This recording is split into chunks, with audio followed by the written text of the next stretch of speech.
Oui, bonjour. Donc, je suis à La Réunion depuis 25 ans et depuis 20 ans, je m'occupe, je fais une approche globale de la sexualité auprès des jeunes pour la prévention des comportements à risque. Euh, Aux Comores, pas seulement à La Réunion, et aux Seychelles aussi. Dans l'océan Indien, en général, les îles francophones. Les jeunes constituent la plupart du temps une fraction importante de la population et c'est un milieu, comme vous le savez, assez vulnérable aux risques liés à la sexualité, de par leur peu d'expérience, de par la prégnance de nombreuses légendes. Il faut amener les jeunes à comprendre, à saisir le plus tôt possible que la sexualité, c'est pas uniquement physique, mais que ça concerne largement le mental, l'affectif et le social, c'est-à-dire la vie de tous les jours. Donc finalement, l'éducation à la sexualité, c'est une forme d'éducation à la vie. Alors, ce qu'il faut éviter de faire, à mon avis, un cours, un exposé, il en restera quelques jours après 5%, 10% si vous avez été marrant. Il faut éviter de faire de la morale, parce que c'est l'âge idéal pour la transgression. Et puis à La Réunion, on a au moins 5 morales différentes. Et puis, si vous voulez qu'ils ferment les oreilles, ben vous faites du jugement. Évitez aussi de fonder votre discours sur la peur, comme en prévention routière, hein, on lève le pied quand on voit tout ce sang. En sexualité, la peur, c'est totalement incompatible avec un exercice correct de la sexualité, donc ça va être tout de suite oublié. Alors qu'est-ce qu'on va faire? Bon, il faut approcher avec eux la sexualité de façon globale, de façon positive et centrée sur ce qui les intéresse.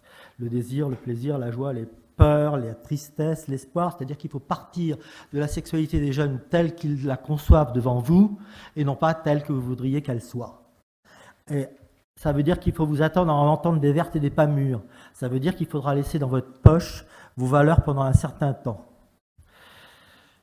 Il faut soutenir une sexualité consentie et réciproque qui respecte les désirs de chacun. Il faut dénoncer les rapports forcés, entre autres les maltraitances des adultes envers les mineurs, en faisant référence à la loi qui est là pour nous protéger. Il faut envisager avec eux une sexualité de façon égalitaire qui respecte les spécificités, les spécificités biologiques liées à chaque sexe, c'est-à-dire qu'il faut oublier le sexe fort et le sexe faible pour tenter de pacifier les relations entre les filles et les garçons qui sont assez conflictuelles à cet âge-là. Il faut aider au développement de l'estime de soi et du respect de l'autre.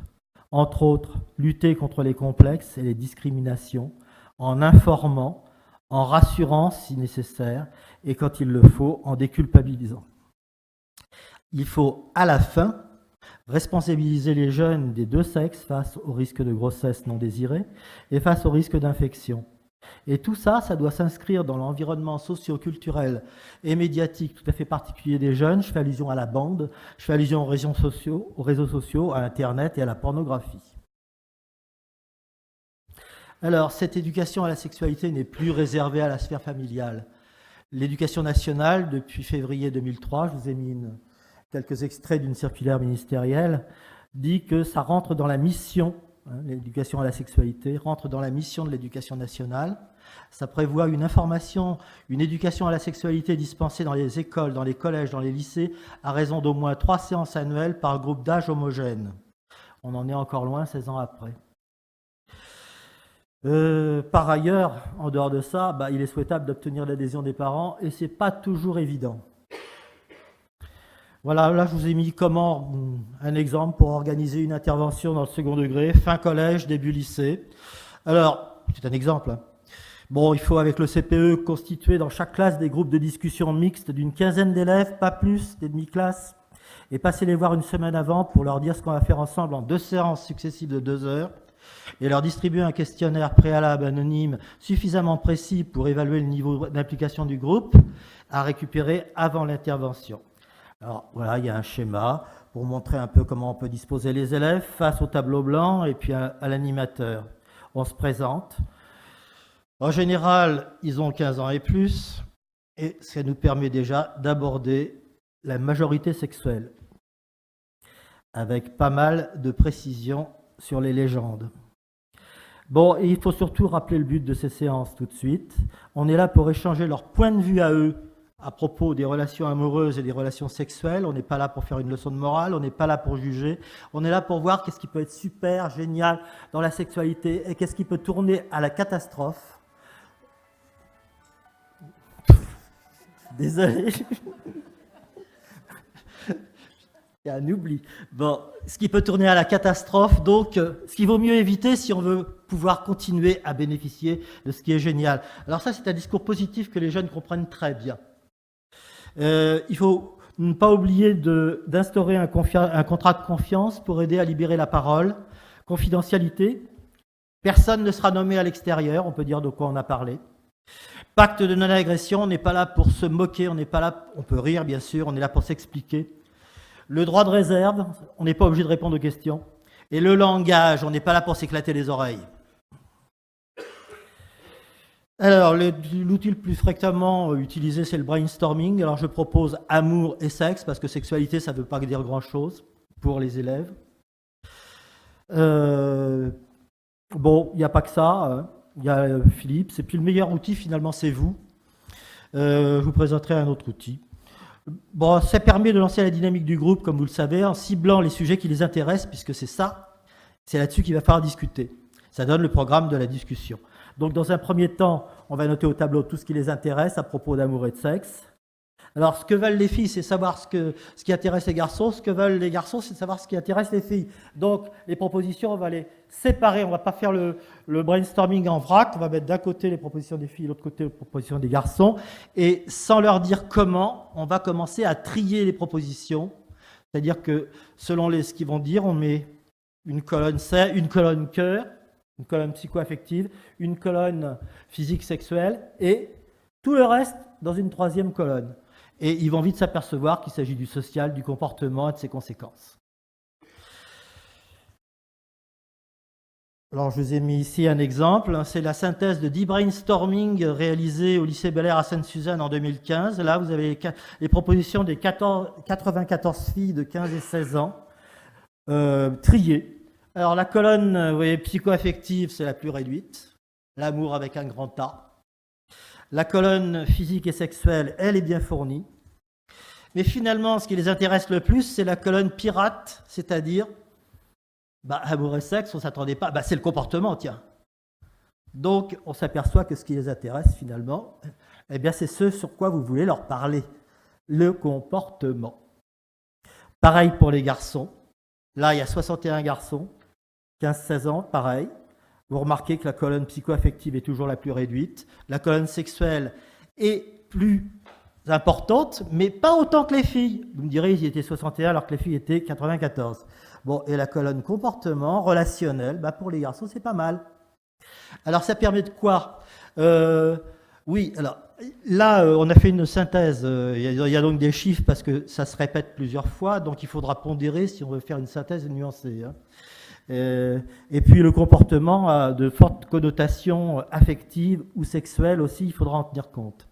Bon, alors ça permet déjà de remettre pas mal de pendules à l'heure sur les sexualités soi-disant des filles et la sexualité soi-disant des garçons. Alors la sexualité, paraît-il, pour les filles, c'est le cœur d'abord, le sexe après. Waf, waf. Bon, c'est très clair, c'est très net. Là, il n'y a pas de... Alors, les filles disent toujours, les mecs, c'est tous des obsédés. Ils pensent qu'au sexe. Bon, regardez. Il y en a moins. Et puis, la colonne cœur, tiens, grand scoop. Les garçons, ils ont aussi un cœur. À peu près autant que les filles. Alors, pourquoi les filles ne veulent pas parler de sexe? Question. Pourquoi les garçons ne veulent pas parler de cœur? Question. Voilà, ça lance le débat de façon très, très intéressante. Bon, on finit par se rendre compte qu'on est obligé de suivre certains moules dictés par la société, mais nous ne sommes pas si différents que ça. Ils finissent bien par voir que sur cette planète, il n'y en a pas la moitié qui viennent de Vénus et l'autre moitié qui viennent de Mars. Pardon, oui, c'est ça. Bon, alors pour nous, ça c'est pas pour eux. J'ai fait une analyse quantitative de ces brainstorming. On s'aperçoit que la répartition des centres d'intérêt est à peu près voisine chez les filles et les garçons. Le contenu et les attentes ne sont pas les mêmes, bien sûr, mais la répartition des centres d'intérêt est à peu près la même. Sur 10 propositions faites sur l'amour et le sexe, eh bien, il y en a 4 qui concernent le physique et le sexe. Il y en a 3 qui font appel au comportement et à ses conséquences, dont une seule s'intéresse aux risques et aux protections. Et il y en a 3 qui concernent les sentiments et les émotions. Alors, cette année-là, c'était un peu spécial. C'est rare que le comportement et les sentiments les intéressent à peu près de façon équivalente. Vous allez voir après. Donc, on a pu constater au cours de ces 15 dernières années, chez ces lycéens réunionnais de 15-17 ans, des évolutions dans les centres d'intérêt depuis 15 ans. Voilà, alors je vous ai fait un petit schéma pour résumer ça. Il y a 3 couleurs. En vert, c'est l'intérêt pour les relations sexuelles.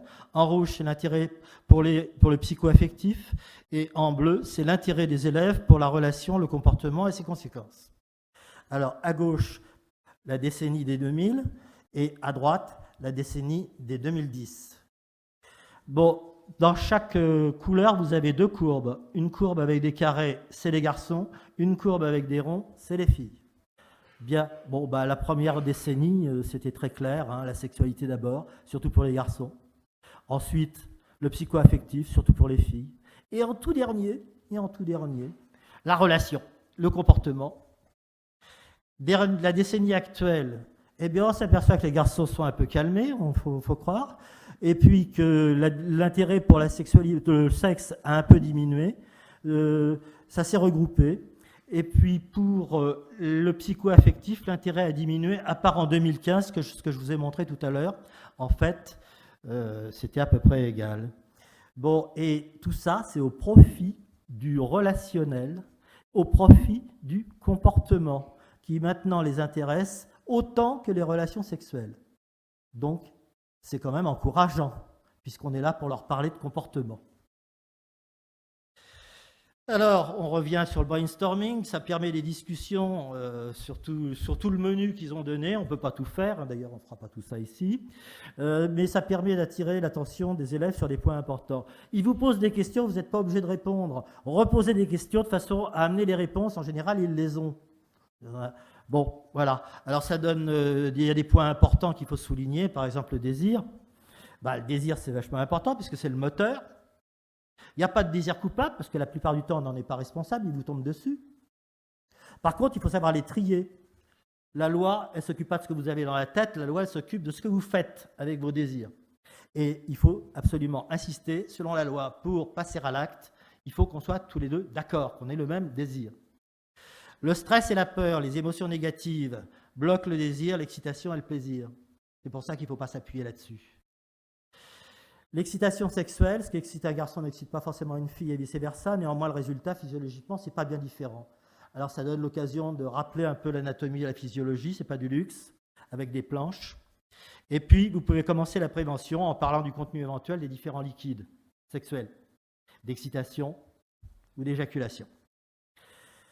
Vous pouvez aussi en profiter pour faire des digressions sur l'homosexualité, la lutte contre l'homophobie, parce qu'à l'adolescence, il y a beaucoup d'adolescents qui se croient homosexuels ou bisexuels, et qu'il faut absolument remettre les choses au point. Et ça permet aussi de parler de pornographie. Les préliminaires, très importants, c'est le safe sex. Ça permet d'effacer le stress, ça permet d'augmenter l'excitation, le plaisir, sans pénétration. Le sexe et la main, le sexe et la bouche, alors ça on y a droit tout le temps, ne serait-ce que pour savoir si c'est dangereux. Les pénétrations, plaisir ou douleur? Ben, c'est là où on voit que tout dépend de l'excitation, tout dépend de la préparation, tout dépend de l'entente et tout dépend de la douceur ou de la brutalité. Et ça vous amène à dire que les risques d'infection, ça vient d'abord des muqueuses malmenées.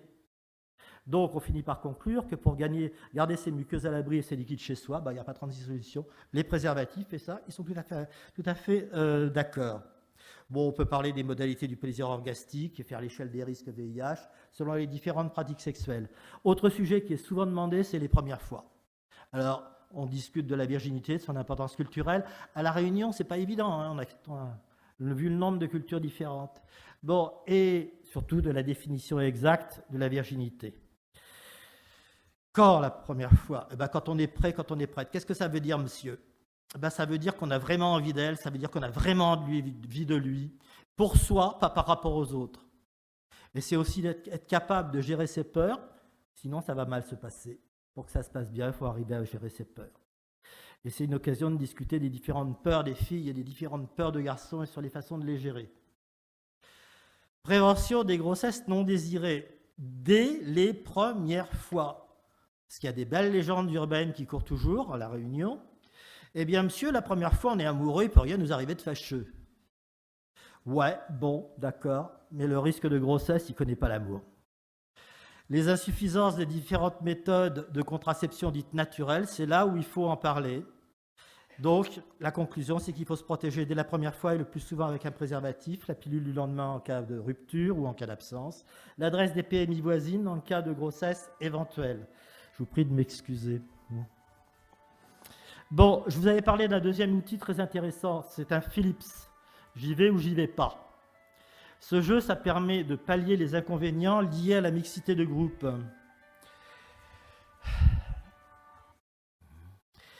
Il n'est pas rare que sur des sujets personnels ou sensibles, les filles n'osent pas aller jusqu'au bout de leurs pensées en présence des garçons, et vice-versa d'ailleurs, surtout si le copain ou la copine sont présents dans le groupe. Donc, par exemple, là, j'y vais ou j'y vais pas, qu'est-ce que ça veut dire? Qu'est-ce qui me plaît, c'est ce garçon? Qu'est-ce que je déteste, c'est ce garçon?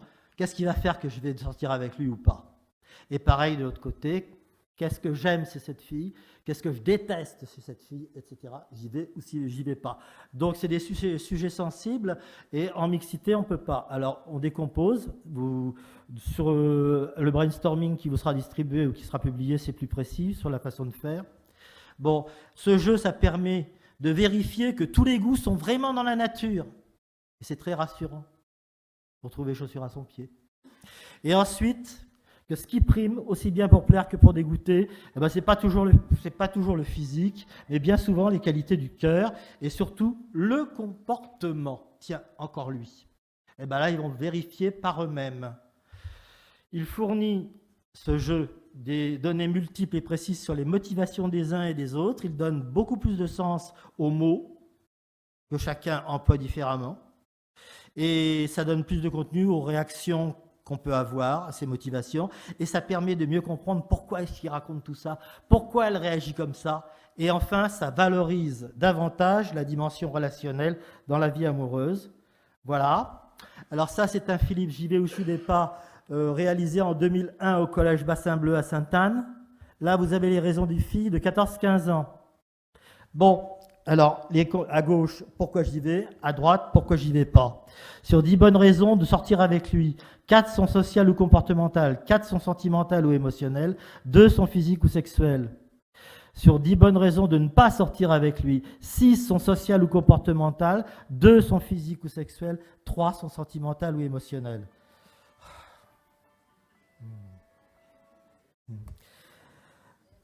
Pareil chez les garçons, eh bien là les résultats sont un tout petit peu différents pour pourquoi j'y vais, mais voilà. Alors pour 10 bonnes raisons de sortir avec elle, 4 ou 5 sont physiques ou sexuelles, 3 ou 4 sont sociales ou comportementales, 2 sont sentimentales ou émotionnelles. Sur 10 bonnes raisons de ne pas sortir avec elle, 5 sont sociales ou comportementales, 3 sont physiques ou sexuelles et 2 sont sentimentales ou émotionnelles. Donc, sur 4 raisons de sortir ou pas sortir, il y en a 3 qui sont comportementales. Et là, ils se rendent bien compte qu'on ne peut pas faire n'importe quoi. Et c'est très rassurant, parce que le physique, on a beaucoup de mal à le changer.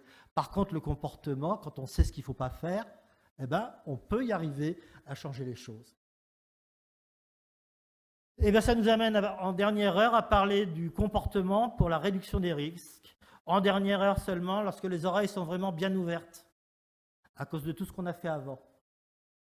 Alors, pas de cours, hein, ça fait partie du programme de SVT, les grossesses, les IST, la prévention, on leur donne de la doc. Ce qu'ils veulent, c'est des précisions. Alors, on travaille de façon pratique et ludique, par exemple avec des jeux de cartes qui nous montrent des cas pour discuter sur les désirs de grossesse, les risques de grossesse non désirés, les risques d'infection, selon telle ou telle pratique sexuelle marquée sur la carte. Et là, ça donne des bonnes discussions. On finit par se rendre compte que le préservatif, c'est le seul moyen efficace d'éviter à la fois une grossesse et une infection. Et il faut que, avant la fin, chaque élève ouvre et manipule correctement un préservatif masculin. C'est pas pour les embêter, c'est pas la plupart du temps on entend des gros burks, mais autant faire burk en classe que burk quand on en aura besoin. Gratuité, il faut rappeler aux filles que la contraception c'est gratuit pour les mineurs, leur rappeler le rôle des PMI concernant la pilule, concernant la grossesse, concernant l'IVG. Pour les infections, il faut leur rappeler que les cas de stérilité les plus fréquents chez les jeunes filles, les jeunes femmes, ça vient de certaines infections urinaires, à chlamydia par exemple, qui sont passées inaperçues, et qu'il ne faut pas hésiter à consulter un médecin en cas de gêne en urinant. Il faut rappeler qu'il y a des vaccins contre l'hépatite B, contre le papillomavirus, dans les 6 premiers mois au plus tard des relations sexuelles. Il faut rappeler sinon que c'est les frottis périodiques. Évidemment, pour le VIH, on va parler des avancées de la trithérapie pour le traitement. Il n'y a toujours pas de vaccin, contrairement à ce qu'ils croient. Et entre autres, l'intérêt pour le traitement d'urgence en cas de rapport forcé ou non protégé, sans oublier la pilule du lendemain. Bien sûr, souligner l'intérêt du test de dépistage pour se faire traiter éventuellement. Test de dépistage rapide pour le VIH. À quel endroit? Quand? Et les 10 dernières minutes doivent être consacrées à une évaluation individuelle et anonyme suffisamment précise pour pouvoir faire tout ce travail. Et vous pourrez vous rendre compte que si vous avez gagné, c'est-à-dire si vous avez réussi véritablement à les intéresser au comportement de ce qui se fait ou de ce qui ne se fait pas. Merci. Je vous remercie.